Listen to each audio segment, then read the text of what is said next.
Now, this lesson is going to be a bit lengthy compared to most of the other lessons in this course. In general, I like to keep the lessons under 20 minutes so that it's easy to digest. This might go longer than that, hopefully not. The reason why we're going to spend a bit more time on this topic is that I believe most people have less understanding of the Umayyad Empire compared to the Abbasids or the Ottomans.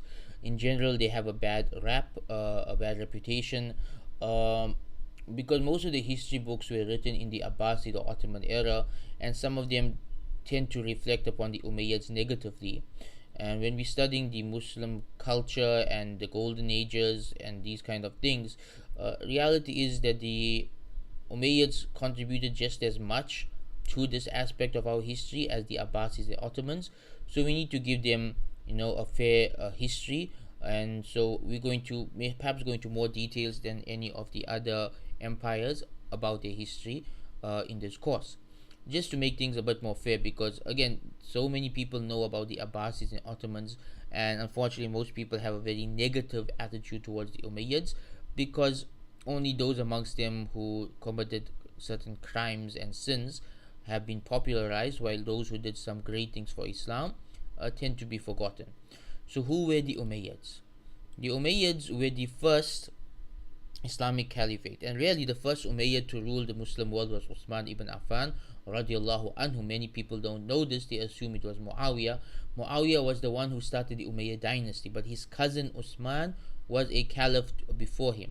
So technically Uthman was the first Umayyad caliph, but after him it went back to the Qurayshis with Ali and Hassan before returning to the Umayyad family with Muawiyah. So for those of you wondering what's an Umayyad, Umayyad was simply a tribe of Arabia, right? Bani Umayyah, they were a tribe of Arabia, one of the branches of the Quraysh. So this is actually a very important branch of the Quraysh, and it helps us to see why they succeeded in politics. The Umayyads were technically the leaders of the Quraysh, because Muawiyah's father was Abu Sufyan, and Abu Sufyan was the leader of Makkah.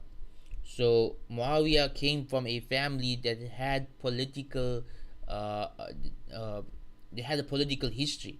So meaning he grew up understanding politics. He had experience in this field, unlike most of the other Muslims of his generation, who didn't really have any political experience or any parents who came from such background.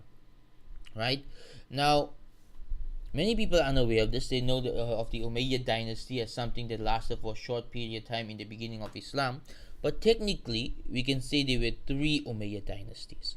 Right? There were three Umayyad dynasties. The first was Muawiyah, his son Yazid, and his son Muawiyah the second. So, for about 24 years, 20 years with Muawiyah, 3.5 years of Yazid, and about half a year of Muawiyah the second. This was the first Umayyad family to form a sort of dynasty. Very short, very brief, doesn't really impact much on the history of Islam that we focused on in this course. Right? After this, there was a period of civil war, and basically people were fighting over the caliphate after the death of Muawiyah II, and this ended with the Umayyads actually winning this civil war, which lasted about 11 years, and then it was the descendants of Marwan ibn Hakam who were the second Umayyad dynasty. So Marwan ibn Hakam, he fought a civil war against the Sahaba Abdullah ibn Zubair, as well as a Shiite leader, and it was basically three different camps fighting over the caliphate. Eventually Marwan son Abdul Malik ibn Marwan, he ended the civil war, and this brought the Ummah back under Umayyad rule. So this became the second Umayyad dynasty, the rule of Abdul Malik ibn Marwan and his sons. Right? And this lasted until the Abbasids took over about 60 years later, or 70 years later, and it was this is the one that you might focus on most in this course. There's actually a third Umayyad caliphate that many people don't know about, and that is after the Abbasids took over the Muslim world and they assassinated the majority of the Umayyad princes.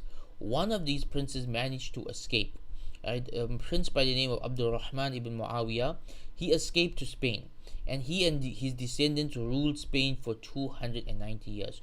So Approximately 100 years after the death of Rasulullah sallallahu alaihi wasallam, the Ummah split into two separate empires: the Umayyads of Spain and the Abbasids ruling the rest of the Muslim world.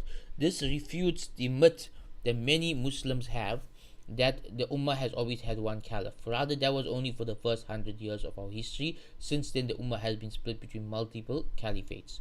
Right?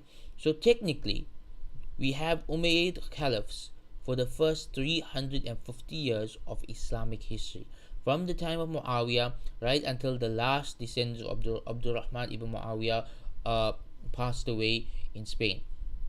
We have a long history of the Umayyad Empire.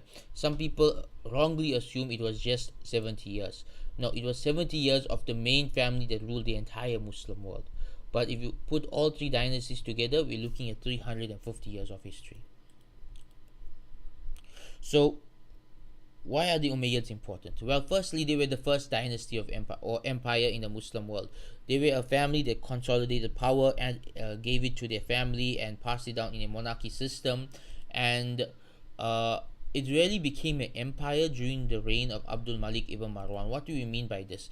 Well, Abdul Malik ibn Marwan established Arabic as the national language across the empire.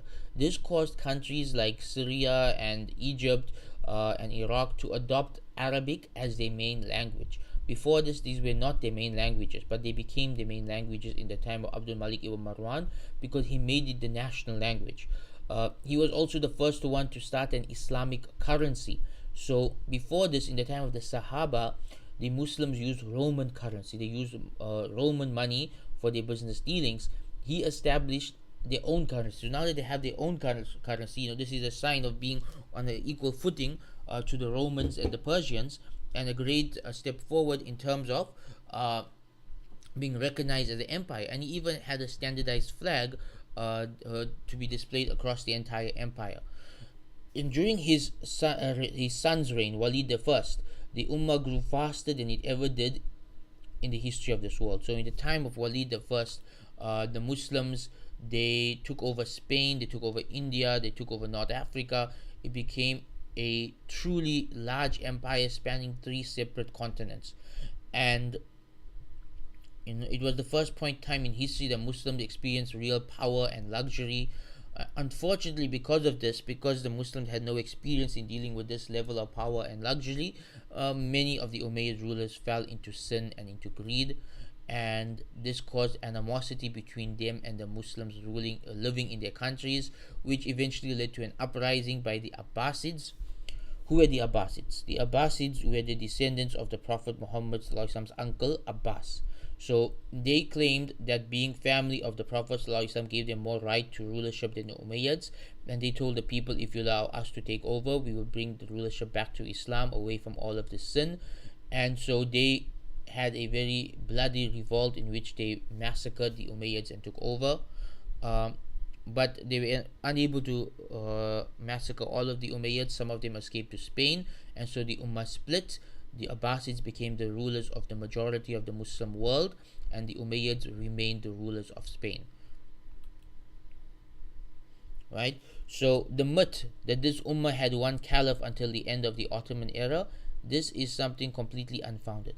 Right from the very beginning, 100 years after the death of Rasulullah sallallahu alaihi wasallam, we see the Ummah split between two caliphs: the Umayyads in Baghdad, and the Abbasids in Baghdad, and the Umayyads in Spain. And many more splits would occur later on. There are points in time where there are 5 or 6 different people claiming to be caliph at the same time. Now, when it comes to the Islamic Golden Ages, the Umayyads of Spain are particularly important. Like, the early Umayyads were important for turning the Muslim world into an empire by establishing its own currency and flag and national language, and making it a transcontinental empire that expanded across Europe, Asia, and Africa. But it was really the Umayyads of Spain who ushered in a golden age of technological and scientific advancements. So when the Umayyads ruled Spain, they had less land to rule, and so they could concentrate on doing the best they could in ruling that land. And so during that time, they turned Spain into the most technologically and scientifically advanced civilization in Europe. If you have studied the history of Islamic Spain under the Umayyads, they were the world leaders of science, technology, entertainment, education, everything. The rest of Europe would come to Spain to learn about any of these things. But as with any other empire, as we will discuss in a later lesson, there was a stagnation and decline, and eventually ended in civil war with different people fighting over the rulership before it was passed on to the Murabids. So after the Umayyads fell from power in Spain, Spain remained a Muslim country for 400 more years. Most of those years were years of civil war and different caliphates ruling for small pockets of time. Eventually, the Christians took advantage of this, and the Inquisition took place. The Inquisition is one of the saddest events in our history. Essentially, the Christians came in and they massacred the Muslims and forced them to convert to Christianity or leave the country, and just took over Spain very brutally. In a short period of time, Muslims went from the majority of people in Spain to almost being non existent. Right? A very, very brutal massacre. And so Spain never returned to its glory days. Right? The golden age of Islamic Spain was the Umayyad era. So this is why the Umayyads are important. Whenever we talk about Spain and this was discovered in Spain and that was invented in Spain, we're talking about the Umayyad era. After the Umayyad era, Spain never recovered. It went through various small caliphates and civil wars until eventually the Christians took over, and that was the end of Islamic Spain. That same Christian family that took over are ruling Spain right until today. So here's some lessons we can learn. As this was the first dynasty in the history of Islam, I'm sure there's quite a few things we can learn from them. Well, the first thing is something that Ibn Khaldun highlights in his history books, which is that every empire goes through three main phases. They grow, they enter a golden age, and then they decline and disappear. And every single Muslim empire experienced this. This is why I don't say there was a Muslim golden age. I say there were multiple Muslim golden ages. So the Umayyads experienced a golden age in Spain. The Abbasids went through a golden age in Baghdad. The Ottomans went through a golden age in Istanbul. So every Muslim empire had their growing phase, their golden age, and their decline. This is the way the world works and the way it will always work.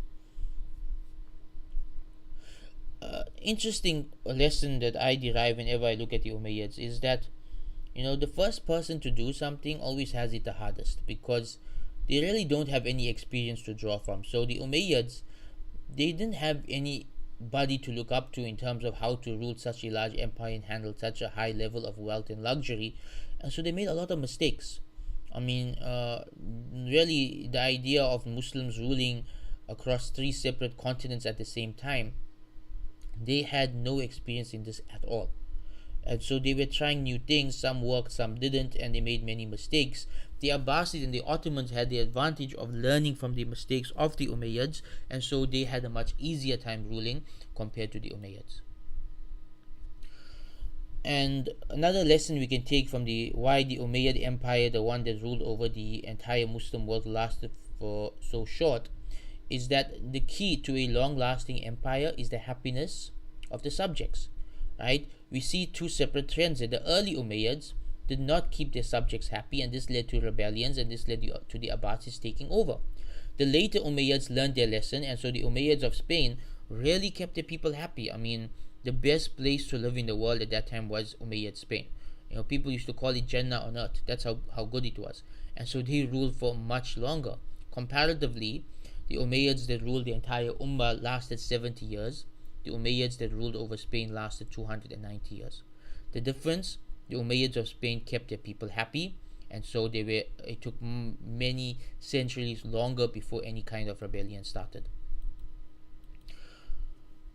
Another lesson that we can take from this, and I know some of you may be shaken by this part of our history, but it needs to be discussed, and that is that politics is brutal, even in Muslim world. And so politics tend to bring out the worst in people, and this is why when you study Islamic political history, there's a lot of things which are unsettling. Muslims fighting each other in civil war, massacring each other, assassinating each other. Really, politics bring out the worst in people, and this is why Islam does not encourage us to have political aspirations. If Allah gives you power, do the best you can. If Allah does not give you power, don't chase after it, because it's not a nice thing to have. It's a very big responsibility, and it often brings out the worst in people. Reality is, especially in the ancient times, that it's almost impossible for a politician to avoid any form of violence and killing. It's almost impossible. At the very least, you're going to execute murderers. Right? There's definitely going to be some kind of violence that comes into play when you are in a position of political power. Another lesson we take from this, moving on to a more positive lesson, is that we see that science and technology were a priority to the Umayyads. And so this is how they had a golden age of science and technology in Umayyad Spain. Um, we also see that the Umayyads took themselves very seriously. The fact that they went ahead and developed their own currency, their own national language and flag, they basically consolidated the Muslim empire, the Muslim world into an empire, shows that they took themselves seriously. They were very professional about it, and this really had a long-lasting impact for the Ummah, because it established the Ummah as a rival to the Persians and Romans. And so these are some of the lessons we can take from the Umayyads. Now, we're not done yet with this lesson. There's one more thing I want to discuss, something controversial, and that is the concept of monarchy. In the time we are living in, a lot of Muslims have a very negative attitude towards kings and kingship, and they tend to have this misconception that being a king is haram, right? And I think it comes from the fact that the kings of our time are just not good. But I want you to think about this unbiasedly. The presidents of our time are not good either, right? So what makes one system better than the others? I'm thinking about, if you're against monarchy because the kings are terrible people today, how would democracy solve it? The democracy has given us Donald Trump. It hasn't solved anything. It's still just as terrible people in positions of power. So I'm going to make a statement here that may be controversial to some of you. Reality is, Islam does not have a specific political model. Islam does not say that there's a specific way for someone to come into power or to stay in power. Rather, Muslims adapt the political systems of their time and shape it around Sharia law. So, the way Abu Bakr came into power was different from how Umar came into power, which was different from how Osman came into power, which was different from the Umayyads, and which was different from the Abbasids, which is different from Muslim presidents and kings today. The point is, Allah has given us a very flexible political system. The main thing that matters is the implementation of Sharia law. Everything else around that is very, very flexible, and this is something most Muslims don't understand. They think everything's linear, everything's straightforward, everything's black and white. Allah has left it very flexible and open. And for the majority of Islamic history, we had kings. And reality is, this was the best thing for the Muslim world at that time. Because the Muslim world had kings, because they had the Umayyads, the Abbasids, and the Ottomans, this prevented a lot more civil wars.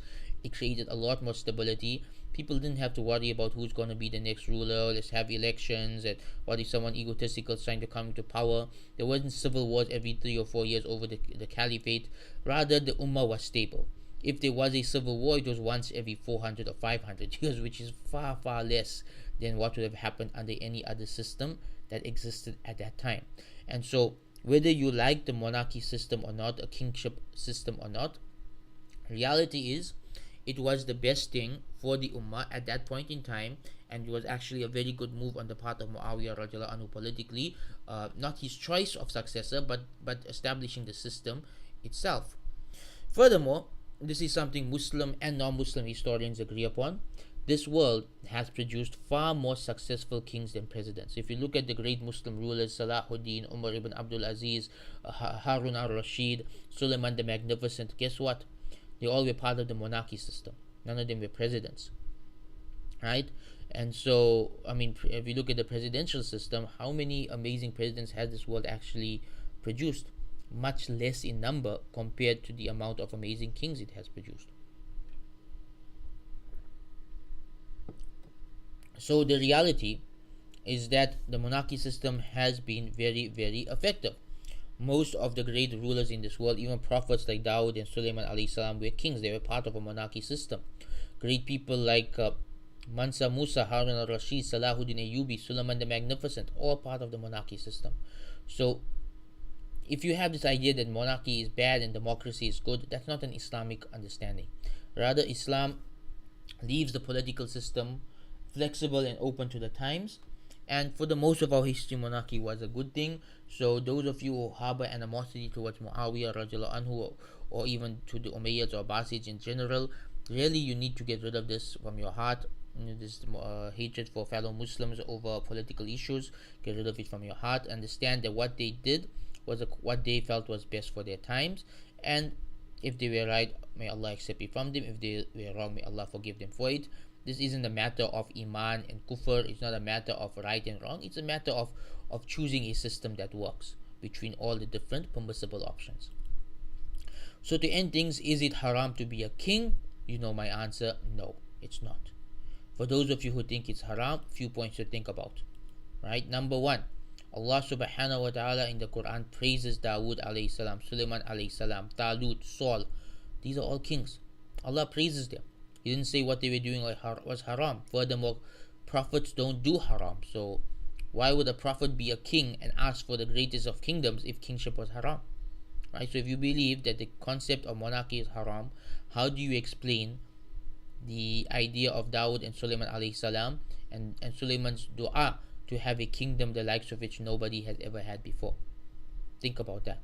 Number two, you will not find a single verse in the Quran or Hadith that explicitly states that it is haram to have a kingship. It's not there.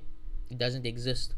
There may be some hadiths you could interpret in that way, but nothing explicit, and you cannot establish prohibition without explicit evidence. Number three, the majority of Sahaba did not object to it. Now, when Muawiyah appointed his son Yazid to be the next caliph, some of the Sahaba, about 4 Sahaba, only 4, objected to it. But they objected to his choice of successor, Yazid, not to the idea of monarchy itself. That's something people don't realize. They objected to the idea of Yazid being the next ruler while Sahaba were still alive, and they had the right to do so. The argument makes a lot of sense. It's understandable. But they did not object to the idea of a monarchy itself. Right? The Sahaba did not oppose the idea of a son succeeding his father in of itself. What they opposed, or rather what 4 of them opposed, was the idea of Yazid being the next ruler. So the Sahaba did not object to the concept of monarchy in of itself. Neither did the majority of Muslims throughout history, especially the major Muslim scholars. Abu Hanifa, Ash-Shafi'i, Malik, Ahmad ibn Hanbal, Ibn Taymiyyah, Al-Ghazali, An-Nawawi, all of them lived under monarchies. They lived in at a time where the Muslims were ruled by kings. Yet you will not hear a single statement from them declaring this system haram and demanding we go back to the old ways and to the ways of the Sahaba. None of them said this. None of them have any statements of this nature that I am aware of. Right? The majority of Muslims throughout history, including the ulama, did not have a problem with the monarchy system. Therefore, we can conclude from all of this that it is not haram to have a monarchy system. Those of us who think it is need to change our perspective, because really the evidence is very clear from the Quran, from the Hadith, from the Sahaba, from the early scholars. There is no real objection towards the system. Rather, it was applied throughout the most of our history. It was very effective, and it was the best thing for its time.